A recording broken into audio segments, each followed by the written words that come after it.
მე გიორგი ვარ დათუკიშვილი, გამარჯობათ.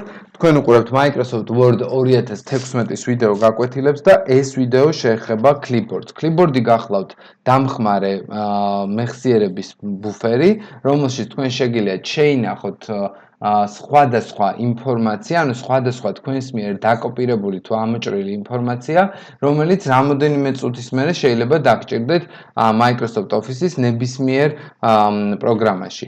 გამოვიძახოთ ბრძანება Clipboard-ი, რომელიც მოთავსებულია Home menu-ში და არის აი აქ პირველივე ჩანართში. Clipboard-ის ეკრანზე რომ დავაწვევით, გამოვა მარცხენა მხარეს მენიუ, სადაც თქვენ შეგიძლიათ ნებისმიერი აბზაცი, ნებისმიერი სიტყვა, ნებისმიერი ასო მონიშნოთ და მხოლოდ ეს დააკოპიროთ.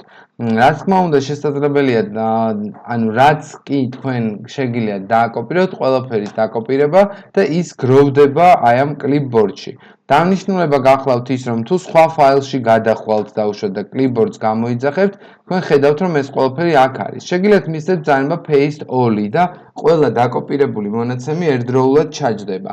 ან უბრალოდ თქვენ დადგეთ და მისცეთ ბრძანება paste-ი სათითაოდ და მხოლოდ ისინი ჩაჯდებიან, რომელსაც დააპეისტებთ.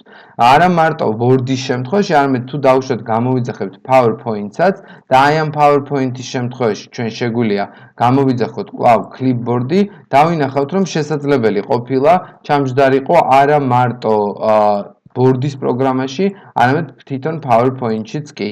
და თუ Clipboard-ი აღარ გვინდა, შეგვიძლია მივცეთ ბრძანება clear all-ი. დაიხურება და პროგრამაში ტექსტი ჩასმული უკვე დაგვრჩება. თუმცა აქვე გეტყვით, რომ თუ Clipboard-ში, თუ Microsoft Word-ი და ყველა Office-ის პროგრამა დაიხურება, საბოლოოდ Clipboard-ი გაიწმინდება, ანუ დარჩება ცარიელი. შემდეგი ვიდეო გაკვეთილი კი უკვე შეეხება ბრძანებას, რომელიც გახლავთ ფონტის რედაქტირება და ასე შემდეგ, ან ფონტის პარამეტრები.